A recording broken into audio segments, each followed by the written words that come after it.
भंवरी ने ली सुशीला की जान। सम्राट को हुई सुशीला की फिक्र। भंवरी ने सम्राट से बोला झूठ, सभी को हुआ भंवरी पर शक।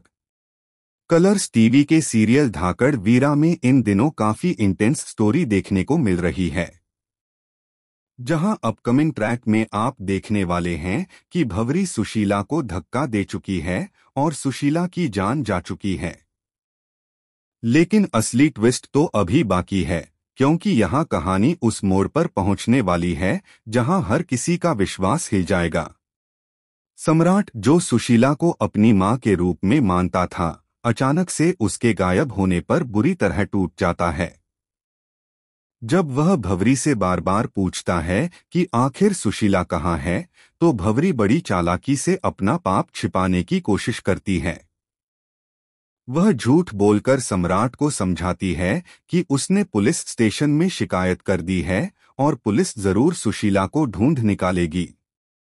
लेकिन असलियत तो यह है कि सुशीला की मौत की गुनहगार खुद भंवरी ही है। हालांकि इस बार भंवरी का झूठ ज्यादा दिन तक नहीं चल पाता। विक्रांत यानी किशमिश के पापा को सुशीला के अचानक गायब होने पर शक हो जाता है। उसे लगता है कि कहीं न कहीं भंवरी के अंदर कुछ ऐसा है जो वह सबसे छिपा रही है। वहीं सम्राट की टीचर भी भंवरी के हर एक हाव भाव को गौर से देख रही है और उसे भी लगता है कि सुशीला की गुमशुदगी के पीछे सिर्फ भंवरी का ही हाथ है। लेकिन दोस्तों, असली धमाका तब होता है जब अचानक पुलिस को नदी किनारे से एक लाल रंग की साड़ी का टुकड़ा मिलता है, जो बिल्कुल सुशीला की साड़ी जैसा होता है। यह खबर पूरे मोहल्ले में फैल जाती है और हर कोई भंवरी को शक की नजर से देखने लगता है।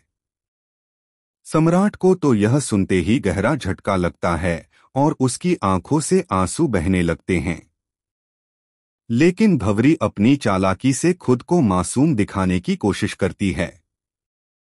अब सबसे बड़ा सवाल यही है कि क्या सुशीला की लाश भी मिल जाएगी या भंवरी ने उसकी बॉडी को हमेशा के लिए छिपा दिया है। क्योंकि अगर बॉडी मिल गई तो सच सबके सामने आ जाएगा और भंवरी का खेल खत्म हो जाएगा। लेकिन अगर बॉडी नहीं मिली तो भंवरी इस मामले को अपने पक्ष में मोड़ने की पूरी कोशिश करेगी। इसी बीच कहानी में एक और बड़ा ट्विस्ट आता है। सम्राट के हाथ अचानक सुशीला की डायरी लग जाती है, जिसमें कुछ ऐसे राज छिपे होते हैं जो पूरे परिवार को हिला देते हैं। डायरी में लिखा होता है कि सुशीला को काफी समय से लगता था कि भंवरी उसके खिलाफ साजिश कर रही है। उसने कई बार इशारा भी किया था कि भंवरी किसी बड़े हादसे को अंजाम दे सकती है। अब यहाँ से कहानी और ज्यादा रोमांचक हो जाती है, क्योंकि अगर सम्राट इस डायरी को सबके सामने ले आता है तो भंवरी की पोल खुल जाएगी। लेकिन भंवरी इतनी होशियार है कि वह डायरी को छिपाने की भी पूरी कोशिश करेगी। सबसे बड़ा शॉकिंग ट्विस्ट तो तब आता है जब अचानक से किसी अनजान नंबर से सम्राट को फोन कॉल आता है और दूसरी तरफ से एक महिला की आवाज सुनाई देती है, सम्राट, मैं सुशीला हूँ, मैं जिंदा हूँ। इस कॉल से सब हैरान रह जाते हैं। अब सवाल यह उठता है कि अगर सुशीला जिंदा है तो फिर नदी किनारे मिली साड़ी किसकी थी? और अगर कॉल नकली था तो यह साजिश किसने की? दोस्तों, अब देखना बेहद दिलचस्प होगा कि क्या भंवरी का पर्दाफाश सच में होगा। क्या सुशीला जिंदा है या फिर यह सिर्फ एक बड़ा खेल है?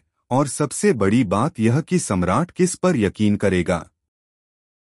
यह आने वाले एपिसोड्स दर्शकों को झकझोर कर रख देंगे। आपको क्या लगता है, क्या भंवरी का काला सच सबके सामने आएगा या वह फिर से सबको बेवकूफ बना देगी? हमें